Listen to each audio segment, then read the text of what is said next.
Live now. That means we're going live now.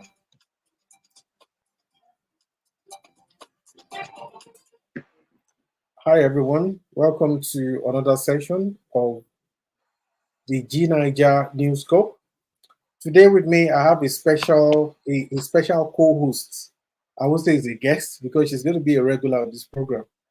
Hi, Taiwo. Welcome to the program.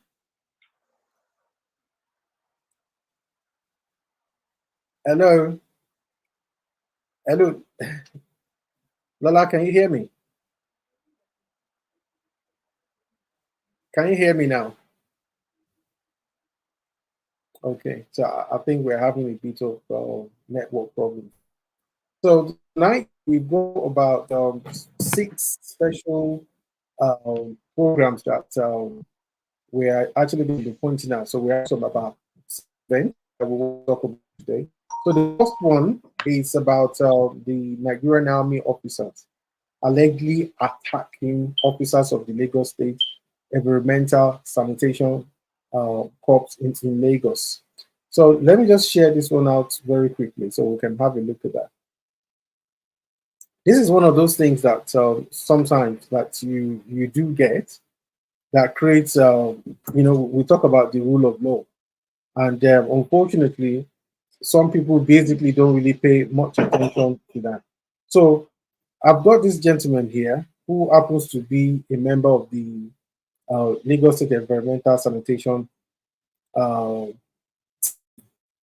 can see, apparently they said they were actually attacked today, allegedly by some army soldiers, basically. So he said a troubling video shows the moment a Kai officer, that's what they are called, lay bleeding on the ground after allegedly being attacked by army officers. Earlier today, October 8th, officers of the Lagos State Environmental Sanitation Corps Kai, lawfully engaged in their duties in Yaba, were subjected to an unprovoked attack by personnel of the Nigerian Army, allegedly under the directive of Major Adebi and Captain Gowon Tokunba, the Lagos State Commissioner for Environment and Water Resources. So this is one of the things that that is actually ongoing on, and you could see this is a picture of the members of the corps here, and this is one of their members that was attacked. I mean, look, if you're very squeamish about blood, please look away. So it says Wahab condemned the brutal act by the army personnel and thanked the Chief of Army Staff, Lieutenant General T. Lagbaja, for intervening. Checking from the scene on X, he wrote, "We extend our sincere gratitude to the Chief of Army Staff, Lieutenant General T. Lagbaja, and the Director of Chaplain Services, Lieutenant Colonel T.E. Obuyomi, for their swift and decisive intervention in support of civil authorities. Their leadership has ensured that care officers continue to carry out their responsibility without further disruption, reinforcing the principle that military personnel are subject to the authority of civil government within their jurisdiction. We strongly condemn this unwarranted and unacceptable assault on officers executing their lawful duties. Moving forward, such acts will not be tolerated. We remain committed to ensuring a cleaner Lagos by upholding safety and sanitation standards across the states." So we actually do see okay, I was actually looking for this. So if you are squeamish, please do so.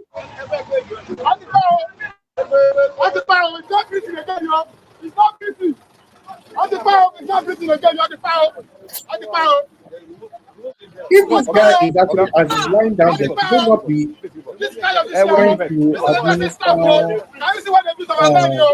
administer gate to him.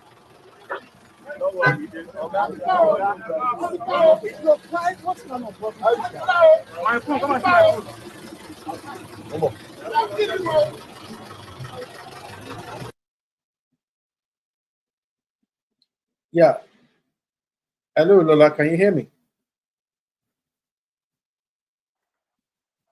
Hello. Okay. Well, my guest seems to be having internet issues currently, but this is what we're trying to say. it doesn't matter. The Nigerian army actually holds it to civil authority. They are not a law unto themselves, and this should not be happening. You know, and this is one of the things that we do. This is one of the issues we do have, because I remember back then when Nigeria used to have military regime. The country was actually ruled by, should I say, but when it's we are, as it is right now, in a civilian dispensation, we should not be having this. No matter how much you know the the army actually feel that these guys are not doing their job, you know, they shouldn't take the law into their hand. I don't know, because on the reason that we've actually seen here is that nobody has said precisely what has happened. But I think I heard someone saying earlier that the shops, I think they were trying to demolish some shops that they said was built there illegally. So, I mean, the officers that are involved in this, or what they needed to do was to go to court, not come up with some brutality and things. I mean, look at this guy now. Fortunately, I didn't die, but then this should not be happening. It shouldn't be. It's quite it's totally uncalled for. It should not be. Shouldn't be at all. So the next item we've actually got is Sanwo-Olu inaugurates agri products export to China. The interesting thing about this is that I'm all for export because it brings in extra revenue, so for the states, the country, and all. Absolutely. But then one of the things that we need to actually realize is that, is there enough food for the people? I can understand imports, and I do understand the importance of export. But where we are right now in the country, I think the focus should actually be on ensuring that the amount of food that we have in the country is being, made available to the stable populace. Really, when you actually have a situation like this, it's just not really, despite the fact that they have good reason to do this. But let me share the screen with you quickly. So it says Sanwo-Olu inaugurates agri-product export to China. The Lagos State Governor Babajide Sanwo-Olu has reaffirmed his administration commitment to supporting private enterprise as he lauded the export of 11 containers of agricultural commodities to China. The commodities consist of sesame seeds, cassava, mica, worship tree, Nigerian exporters hub, an initiative aimed at promoting non-oil export from Nigeria. Speaking at the event on Monday in Ikeja, the state capital, Sanwo-Olu emphasized the importance of value-added exports and encouraged Nigerian businesses to explore opportunities beyond raw material. By processing our agricultural products locally, we can create more jobs, increase our export earnings, enhance our economic competitiveness, he said. The governor was represented by Director of Commerce, Lagos State Ministry of Commerce, Cooperative, Trade and Investment, Titilayo Additional. Sanwo-Olu highlighted the economic significance of the exported commodities and their potential to foster international trade and strengthen bilateral relationships between Nigeria and China. The event was organized by NextHub in collaboration with the Nigerian Association of Chambers of Commerce, Industry, Mines, and Agriculture to unveil the first batch of export from Lagos to China. NextHub is an offshoot of the Nigerian Export Trade House, China and their Far East. So, well, it's been said that it's a real opportunity. I mean, on the upside, we actually see that that will obviously help to balance on, at least we have some degrees of should I say, trade balance. So in terms of we being able to export our thing, all I'm just actually saying is that we should just make sure that this is actually balanced. That we're not really taking from what is being needed and taking over there as well, because we all know what the cost of living is right now currently as we are. So that's what we're looking at the moment. So moving swiftly on. Now we have the story of the bandits. It says this is on Linda Ikeji. It said bandits kill one, kidnap district head, and 8 others in Kebbi. Hmm. This one is one of the key things that I just felt that is just horrible. You know, we've had previously um, we had previously a situation whereby um, one of the emir in the north was actually killed. You know, this was something that nobody actually expected. This was just, I mean, look at it this way: when you have um, an emir being killed, being kidnapped. So tell me, so how would what about the others then? How would they feel? How on earth are they going to feel safe? How on earth are they going to actually feel safe? I don't understand.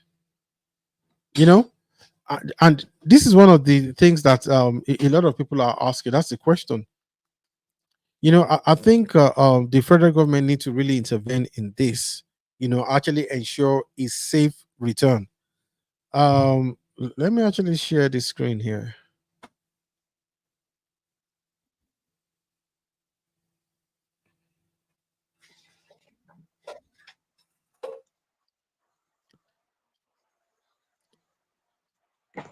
Right. So we're basically talking about the. Hang on. Let me just share this one here.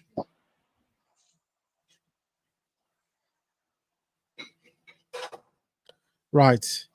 So this is a district head and 8 others in Kebbi um that have been kidnapped. It says it's Alaji Isa Daya, the district head of uh, Kanya, under the Danko Wasagu local government area of Kebbi State. The band kidnapped the monarch. 8 others when they stormed the village on Saturday, October 5th, 2024. The bandits also killed one and injured 3 other persons during the attack. So the bandits also killed one and injured 3 persons during this attack. The spokesperson for the state police command, Nafiu Abubakar, who confirmed the attack, gave the name of the disease as Sheru Alaji. According to the PPRO, a combined security team led by the police has launched a hunt on the abductors of the monarch to rescue the abducted persons. He noted the Kebbi state government has provided the needed logistics to tame the banditry in the affected towns, particularly Kebbi South Zuru Emirate. The attack came a few days after bandits killed the chairman of the APC in the Suru local government area of the state. You know, so that is yeah, I think he's just literally getting out of hand. Because on one month, in some cases, um, in some cases, I think one of the things that we've actually found out is that we've had some series of successes, like I said earlier. But then at the same time, then you now hear about 4 different other stories of kidnapping and all. So I think the sort of result we're actually looking at will be one of those that is consistent, across time. It's good at all. It's very discouraging. So I don't know how people will feel. I mean, you can imagine a district head. Yeah. Lola, can you hear me? Yes, I can hear you very well. Okay. Do you know anything about this story at all? Have you heard about this at all? What's your take on this? No. Because every time we getting this sort of thing happening all the time. Yeah. What do you think? Or do you think it is not being done, or do you think the security services they need more? Is it that they need more weapons or what? The security people, they are trying their best, but the bandits have already overpowered them. So that this kind of a thing is happening everywhere in almost all the communities in Nigeria. So the Okay. security is already Because overpowered. okay, because I know that you are in Abuja. So okay, so what do you think is the situation over there? In Abuja, are you guys having this sort of thing as well? You said. No, since this Minister Wike came, the Mm-hmm. insecurity is already to reduce to the barest minimum. We've not had this kind of a thing for the past few months that Minister Wike took over the hem of affair of the Abuja. For now, Okay. the rate of crime has reduced. We've not had this kind of cases unlike before in Okay. Abuja for now. Yes. Wow. So the other thing I wanted to ask as well is, so do you actually reckon that, is this as a result of, do you think this as a result of, do you think this is as a result of, should I say, strong leadership? Yes, that is it. Exactly. The strong leadership of Minister Wike is yielding results in terms of security in Abuja. For now, we've not recorded this kind of a thing for a long time. Mm, Mm. okay. So I was just trying to actually find out, because in other states, so maybe we can then say that maybe others, in other states this is happening, that maybe they're not having a strong leadership, because like you said, um the FCT minister, is seen as a very strong person. Okay. Yes. We know that he's very stubborn. So what do you do you think in other places as well, if they can have like, should we say a sort of, the So they are do you governors think of that their kind of own states. attitude is needed, like where the security A services proactive measure, yes, proactive measure in some other states, Hmm, So they need more security to if a village head can be kidnapped. So every other people they are not secured be that now. wow. So that is just Okay. All right.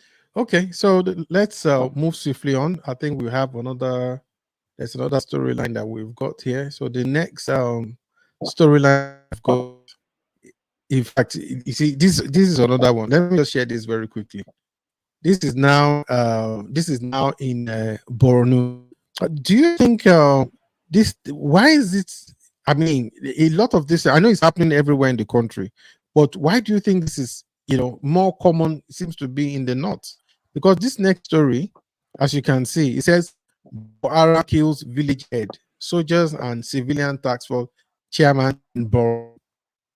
Okay, because I remember during my uni days, I was initially in Borno, University of Maiduguri, and if I remember correct, I've not been there since that time period, but me that place, too. very beautiful place, very beautiful place, you know, and just kind of I just don't understand how people will just get up and what madness, pardon the language, can really get to people to just disrupt everything there is.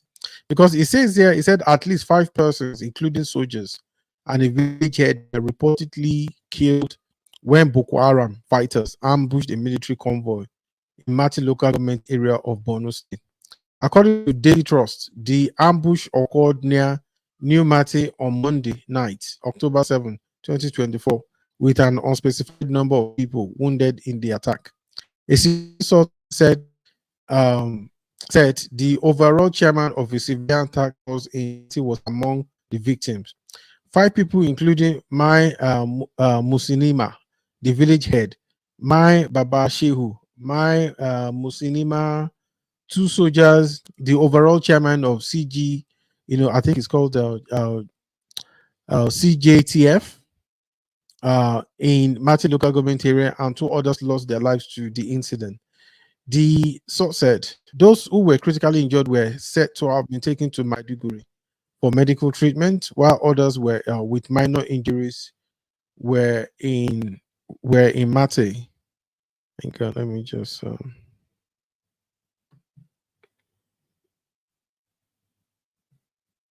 So it says they started fixing some portions of the bad road between New Mati and Dekwa 2 days ago to enable smooth driving because the area is known for attacks on motorists. They were going back yesterday, Monday, when they came under a heavy attack by insurgents, and 5 persons were killed, while others sustained varying degree of injury. A top CJTF source said. We lost two chairmen, including the overall chairman in Mati local government area and the chairman who coordinated the new Mati. He added. The source stated that the deceased had been buried according to Islamic rites in New Mati. The slain village head succeeded his late father, who was also killed by Boko Haram in 2013. This is very honestly, man. Honestly, look, somebody just made a comment here. I think I just want to show this. It says, Uncle Bola, you don't see this news. You still they warn the bandits. Continue warning them until they reach Aso Rock. Honestly, I can just understand people's I can just understand people's frustration. You know, look at the present village head as we have it right now. This is what this man is actually saying. You know, his father was actually killed. He says that the slain village head succeeded his late father, who was also killed by Boko Haram in 2013. Now they've killed the son now, 2024. This is really disheartening.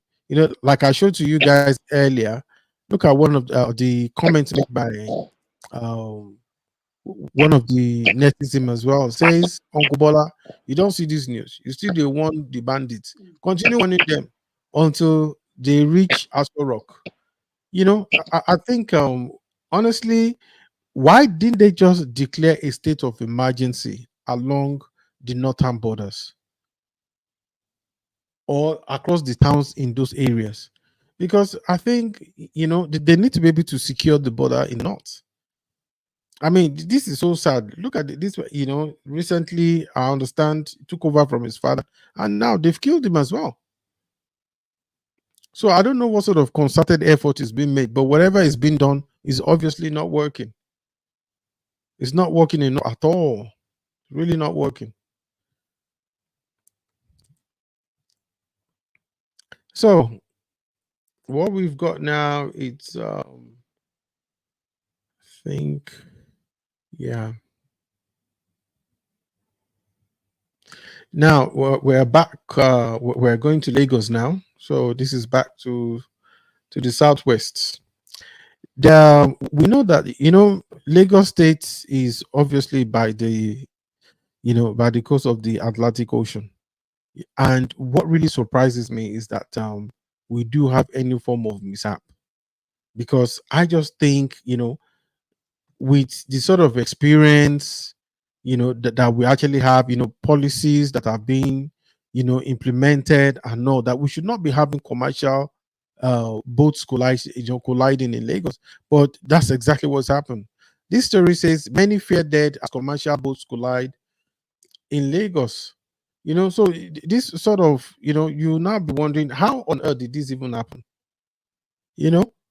And it says no fewer than 20 people have reportedly lost their lives after two passenger boats capsized at Imori Lagoon in Lagos State on Monday night, October 7. The boat said to be covering 16 passengers. Each caved in after a collision which occurred around 7 p.m.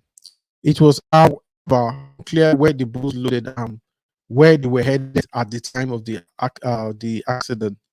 Confirming the tragic incident to news, the police spokesman SP Benjamin Ondini said 11 of the passengers were rescued.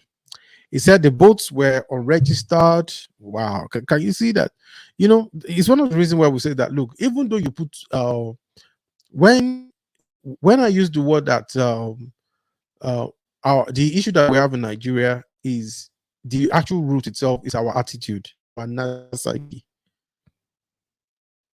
He said, confirming the tragedy accident to newsmen, the police spokesman, SP Benjamin said 11 passengers were rescued. He said the boats were unregistered, adding that a report about the incident was made at the Elashe police division. He said all 32 passengers and their goods drowned when the boat capsized, adding that it took the intervention of the police, local divers, and other emergency responders to rescue the 11. He mentioned that those rescued had injuries and were rushed to the Naval Town Hospital in Ojo for medical attention, adding that search and rescue operations were ongoing for the remaining victims. There you go, people. You know, this is just it's just horrendous. It's just a terrible thing. You know, so I think the laws need to be more stringent. You know, in regards to this, it needs to be much more, you know, stringent. Really, we should not be having things like this just happening. There's been so many reports, not just in Lagos State alone, in, you know, in maritime areas. These are the sort of things that just takes place. There should be law. Remember, or not too long ago, we have one of uh, the Nollywood um, actor, you know, well known. The guy lost his life. Well, a very popular guy. You know, don't really know him that well, but I because I remember that I just saw the news and what happened. You know, so we need to put guidelines in place that should be enforced. Unfortunately, in Nigeria, we don't like it. For instance, they will said, okay, across the express within Lagos, for instance, they will tell people, please take pedestrian bridge, build. But some people would rather just do play, I don't know whether it's Monopoly or just play Ludo with their lives. You know, and then when something happens, just because you are praying inside your house, if you like, read the Psalm 23 100 times, and you're taking this way, you're just putting your life at risk. God himself will not, you know, I mean, when you know that something, you know, this literally putting yourself at risk. It's not a matter of village people. You are your own village person. It's just as simple as that.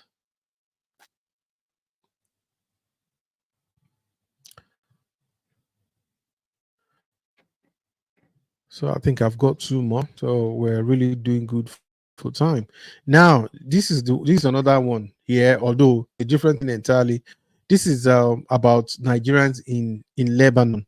You know, it just goes to show the state of affairs of how, you know, some people would rather be in a war zone where they are throwing bombs. They ask them to come, or they are like, lie, they're not coming. That they feel safer where they are fighting a war. Wow, that says a lot. Look at this story. Most Nigerians in Lebanon reluctant to reluctant to return. Wow, I'm good. Let me just copy this here. He said most Nigerians in Lebanon reluctant to return home amid conflict. Look, the question that I want to ask people is this: do you think it's actually worth staying there? You know, but it's an indictment, oh. It's more of an indictment that actually shows that, you know, if people feel that where they are is safer than coming into Nigeria, that is really that is serious. That is serious. They will rather stay there and not come home. They will rather stay where they are and not come home. I mean, because we all know that there is some sort of, should I say, limited military operations. You know, there are issues happening right now between Hezbollah in Lebanon, Hamas in Palestine, and the Iranians. You know, and he says, well, basically, he says that most Nigerians fail to show willingness to turn home amid Israel Hezbollah conflict. Finance Ministry. The Nigerian government has noted that many of the Nigerians in Lebanon have failed to show willingness to be returned home amid the ongoing conflict in Lebanon due to the clash between Israel and Hezbollah. Wow. That one is serious. Oh. Honestly, that is really, really, that is really serious. That is something is not good. This was communicated in a statement by Ambassador H.A. Abu Obi, the spokesperson for the Ministry of Foreign Affairs, in a statement on Saturday. Speaking on the efforts of the government to evacuate citizens from Lebanon, Abu Obi said, presently 500 Nigerians are registered with the mission. However, there are more than 2,000 Nigerian citizens residing in the country. Even though most of them have not indicated willingness to return home, in spite of the persuasion by our embassy, we will continue to do everything to ensure the safety of our citizens. The ministry urged Nigerians not to resist evacuation, saying the Nigerian government urges those living in Lebanon not to resist evacuation because the ongoing conflict may escalate, and appeal for cooperation with the evacuation process and follow safety guidelines. Nigeria appreciates the understanding of the international community and will continue to monitor the situation. It further stated, what is the last statement issue on the evacuation of Nigerians from Lebanon? The Ministry of Foreign Affairs wishes to elucidate on the information contained therein. In this connection, the federal government of Nigeria has commenced evacuation procedure for Nigerians living in Lebanon following the escalating conflict between Israel and Hezbollah. So, I mean, in a nutshell, you actually have it. They are trying to get people to come home, but Nigerians are there are like anywhere but Nigeria. That is really terrible. People are actually going through this. So it means that they are, they would rather, I mean, it's, look, take for instance, we spoke about a couple of days ago, we spoke about the situation in Lebanon. And what happened in Lebanon, Libya, there were people that were being taken as slaves. Guess what? Some of these people, Abeke Dabri, the chairperson of the special ministry that's in charge of diaspora. So they deal with, ensuring that Nigerians are safe and trying to bring them home if they want to, and all. And she was saying this in that Nigerians are even going to countries that are worse than Nigeria. Some of these people that have been evacuated across different countries, like for instance, like Mali, he said some of them they identified some Nigerians who were taken from these horrible places, and they still went back there. So it's almost as if so the things, it's almost as if they prefer to be in that hell than rather than stay in Nigeria. That is really sad. That is really, really sad. When you look at it, it's really sad. Anywhere but Nigeria. That is really sad. So the last but not the least, right now, this is now the ruling party. So there is some sort of power tussle that is actually going on there. And what we've actually got is the APC chairman. I don't want to say anything. No. I'm so tempted to say Gandula. Sorry, I've said it. I will keep my own counsel. It says APC chairmanship tussle. Chieftain gives Ganduje 7 days ultimatum to resign. Okay, let me see. It said a chieftain of the All People Progressive Congress (APC), Alhaji Salah Zazaga, has formally written to the national chairman of the party, Abdullahi Ganduje, asking him to resign within 7 days. Zazaga, who is the chairman of the North Central APC Forum and also served as a member, stakeholder relations of Tinubu Shetima Presidential Campaign Council, addressed newsmen on Tuesday in Jos Plateau State.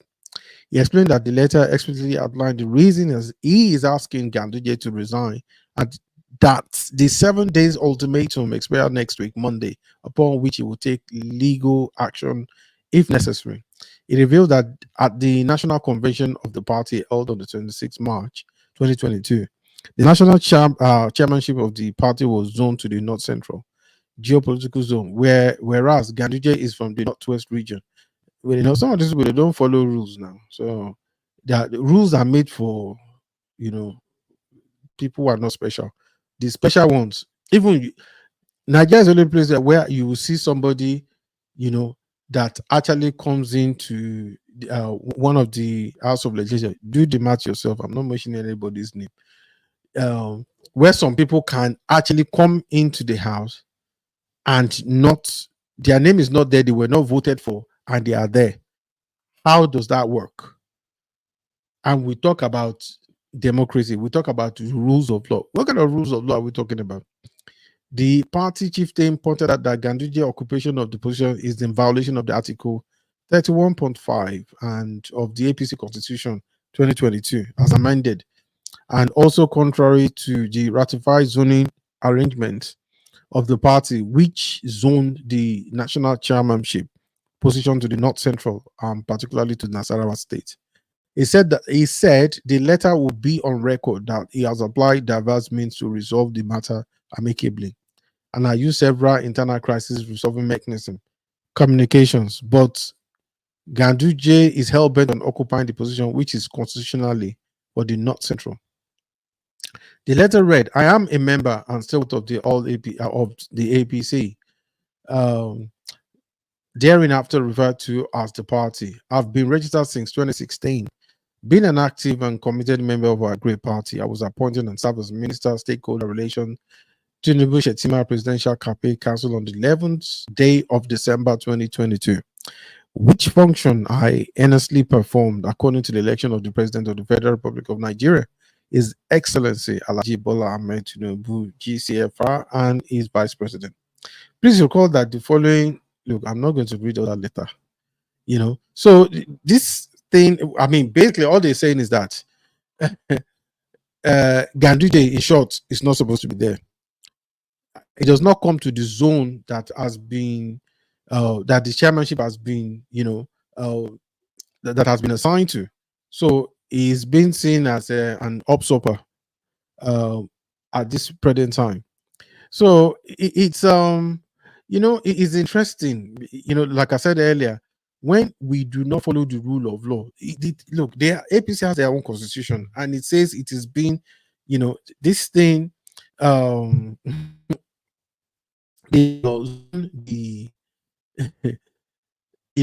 it says that the National Convention Party on the 20th of March 2022, the national chairmanship of the party was zoned to North Central geopolitical zone, and our Oga Ganduje is from the Northwest region.